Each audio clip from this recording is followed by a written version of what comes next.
नमस्कार मैत्रिणींनो, मी Madhuri's cooking and lifestyle ह्या माझ्या चॅनलमध्ये तुमच्या सगळ्यांचं खूप खूप स्वागत करते।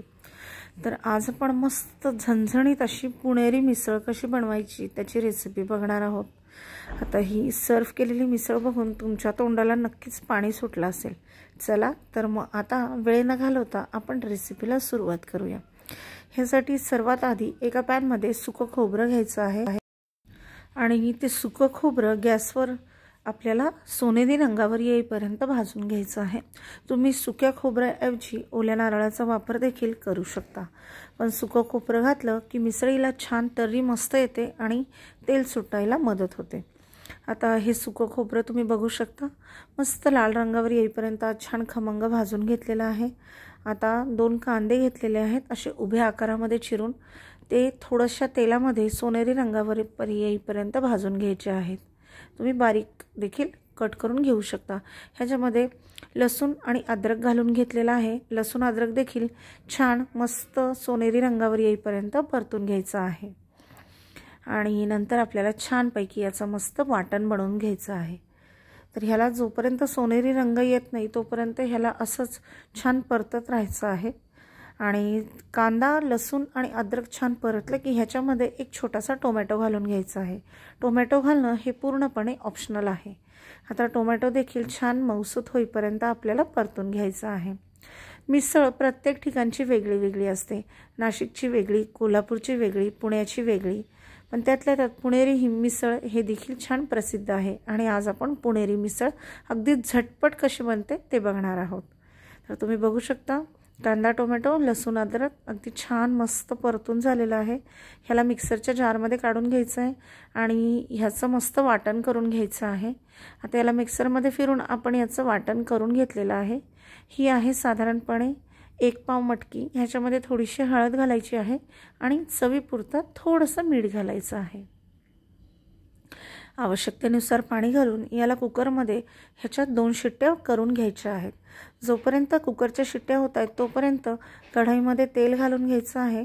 तेल घालताना अजिबात कंजूसपणा करायचा नाही आहे, कारण मिसळ म्हटलं की तेलाचा वापर हा होणारच। थोडंसं जास्तीच तेल घालायचं आहे। ह्याच्यामध्ये मोहरी घालायची आहे, थोडंसं जिरं घालायचं आहे। जिरं आणि मोहरी अगदी मस्त फुलू द्यायचं आहे।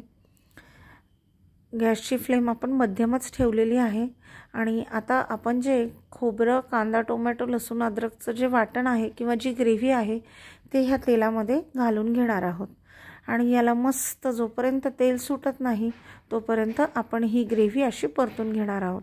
याला असंच चमच्याच्या साहाय्याने हलवत राहायचं आहे, म्हणजे हे जे वाटण आहे हे कढईच्या बेसला चिकटणार नाही।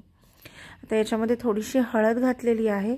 तुम्ही बघू शकता ह्याला तेल सुटायला सुरुवात झालेली आहे आणि जोपर्यंत आपली ग्रेव्ही परततीये तोपर्यंत मटकीच्या देखील 2 शिट्ट्या झालेल्या आहेत। आता ह्याच्यामध्ये मी लाल मिरची पावडर, गरम मसाला, थोडासा मिसळ मसाला आणि धने पावडर घातलेली आहे। तुम्ही ह्याच्यामध्ये घरामध्ये जो आहे तो गोडा मसाला वापरू शकता। मार्केटमध्ये वेगवेगळ्या ब्रँडचे मिसळ मसाले मिळतात, त्यापैकी तुम्ही कुठलाही एक मिसळ मसाला घालू शकता। आता हे छान असं मस्त परतून घ्यायचं आहे। तुम्ही बघू शकता याला मस्त तेल सुटलेलं आहे आणि तेल सुटल्याच्या नंतर कुकरमधली जी मटकी आहे ती मटकी आपण ह्या ग्रेव्हीमध्ये घालून घेतलेली आहे। आता याला चमच्याच्या साहाय्याने छान मिक्स करून घ्यायचं आहे। ह्या पद्धतीने दुसरीकडे मी गॅसवर गरम पाणी उकळायला ठेवलेलं आहे। आता ह्याचा रस्सा करण्यासाठी आपण ह्या मटकीमध्ये गरम पाण्याचा वापर करणार आहोत। गरम पाणी घातलं की तर्री मस्त येते आणि कलरही खूप सुंदर येतो। आता ह्याच्यामध्ये आवश्यकतेनुसार मीठ घालायचं आहे।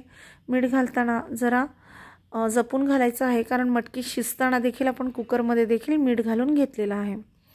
आता ह्याला असं थोडं चमच्याच्या साहाय्याने मिक्स करून झालं की आपण ह्याच्यामध्ये गरम पाणी घालून घेणार आहोत। तुम्ही बघू शकता हे उकळलेलं गरम पाणी आहे। आता याची एक मस्त दणकून उकळी काढायची आहे आणि याला सर्वात आधी चमच्याच्या साहाय्याने छान मिक्स करून घ्यायचं आहे। तर तुम्ही बघू शकता मटकीला किती सुंदर रंग आलेला आहे, ते अगदी मस्त तर्री आली आहे। आता ह्याला आपण उकळी आणणार आहोत। उकळी आणल्याच्या नंतर ह्याचा कलर अजून चेंज होणार आहे। तर मैत्रिणींनो, मिसळ नक्की ट्राय करा। आवडत असेल तर चॅनल लाईक शेअर सबस्क्राईब करायला विसरू नका। आता याला उकळी आल्यानंतर तुम्ही याला बघू शकता कसा सुंदर कलर आलेला आहे आणि अतिशय मस्त तर्री आलेली आहे।